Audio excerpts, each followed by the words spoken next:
Hello, everyone, and welcome to a new episode from our podcast Land Talks, brought to you by G20 Global Land Initiative. Today we have. Alexey, Alekseenko. Hello, Alexey. Nice to meet you. Would you please introduce yourself to our audience? Thank you for having me here. That's my pleasure and honor to be with you today. I am the head of the laboratory at the United Nations University Institute for Integrated Management of Material Fluxes and of Resources, based in Dresden, Germany. Nice to meet you. Thanks. So, as the head of the Resource Nexus laboratory, can you explain what the concept of the Resource Nexus entails and why it is crucial for sustainable development in today's world? Sure. The Resource Nexus concept means that the management of resources is to be done complexly. That means that the attention cannot be paid to a single resource, let's say to the wastewater treatment, but at the same time the other trade-offs are to be considered. Let's say, what shall we do with the sludge remaining after this treatment, or what is the energy consumption level for this process, and so on.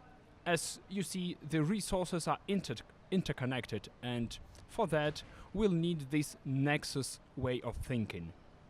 Thank you so much. I can see that you have degrees in mining, engineering, and geoecology. How has your academic background shaped your approach to addressing the complex interdependencies of natural resources like water, energy, and of course land? Thank you, and let me make one step back to my master's degree, that is from the Department of Landscape Geochemistry and Soil Geography. So being here with you at the Land Talks, I'm really glad that it feeds into my basic qualification. After that, I embarked on a journey to the world of geology and mining engineering, and very naturally my interest is in the field of land rehabilitation after the end of mining. So my doctoral degree that you've just mentioned was obtained for the dissertation focused on the management of legacy, that is mine dumps, after the mining for marl, the natural resource used to produce cement. And with that, I'm now heading the laboratory that focuses on post-mining transitions, how to make them sustainable and inclusive.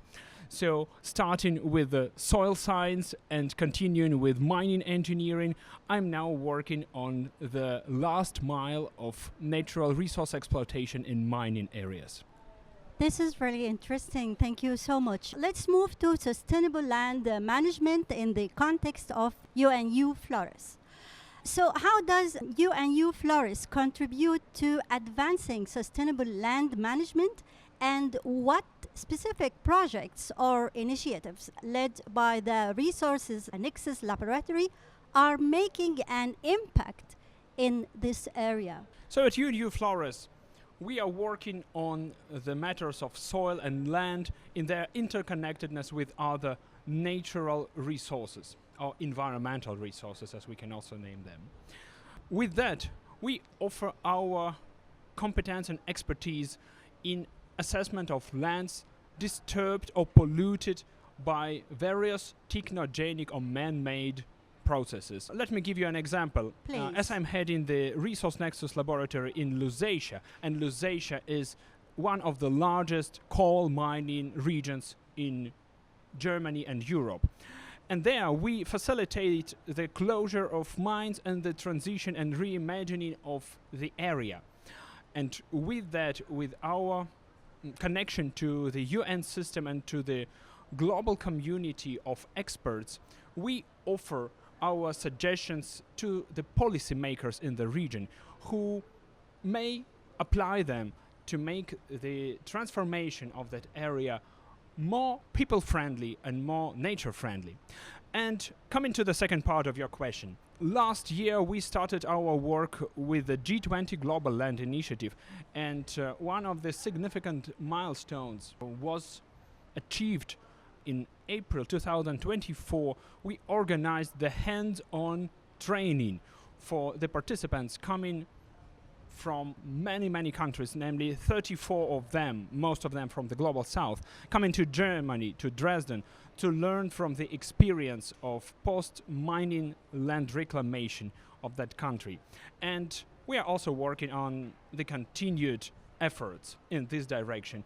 So let me mention our ongoing work on the South African workshop that we plan to organize next year. Please. So if you are interested, Yeah, I of can course, say a few more please. words.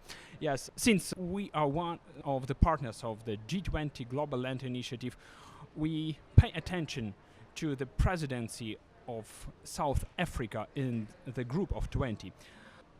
With that, we have already completed our scoping mission to the country.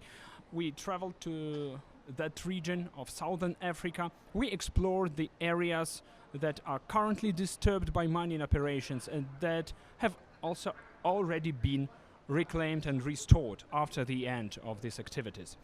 We have also connected to the regional stakeholders who engaged in that, namely to the Land Rehabilitation Society of Southern Africa. And together with them, we plan to organize this big training.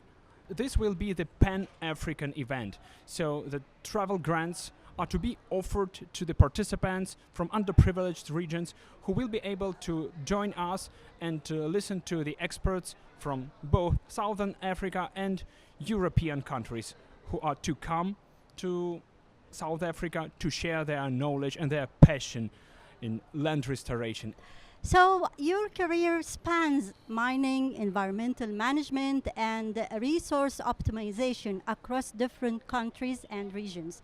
How can interdisciplinary and international collaboration enhance resource sustainability efforts? Well, that's a great question. I believe that sustainable resource management can mostly be achieved successfully and most effectively if these are the fruits of international collaboration.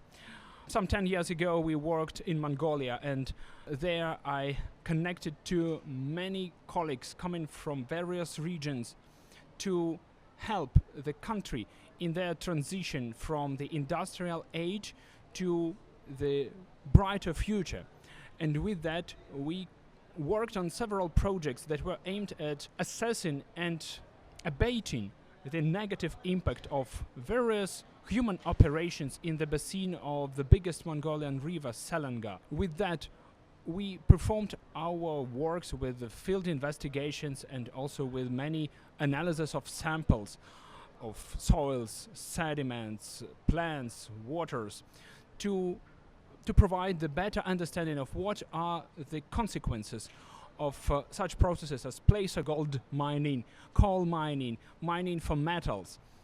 And with that, we provided our solutions to the area, and they were shared with the government, with the decision makers in the country. And I believe that's the proper way of doing so, with the international collaboration and the variety of approaches, both scientific approaches and management approaches that can be applied to the cases in many countries, mainly of the global south, where the assistance is desperately needed from the UN system. Thank you so much. And looking to the future, what emerging trends or technologies do you see as pivotal in advancing resource nexus solutions, particularly in regions facing acute resource stress? So let me give the answer to this question in two parts. The first one is about the technologies. We are all now talking about and using the artificial intelligence technologies.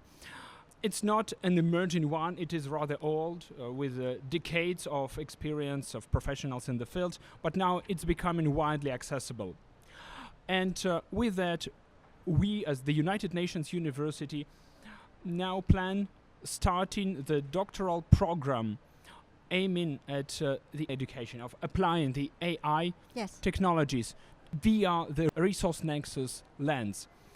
So, for example, what are the solutions that can be offered to the areas disturbed by human activities and thus polluted with various contaminants in terms of the remediation or restoration or other techniques of bringing this land back to human use? And the second part is the wider effort that the UN University is now making with the plans to open the new institute in Bologna, Italy, that will be named UNU-AI. So that's the United Nations University Institute for Artificial Intelligence. That will be our sister institute, also based in Europe. And we are very much looking forward to collaborating with them in the fields of resource management and better understanding of what the modern techniques and technologies that can facilitate this.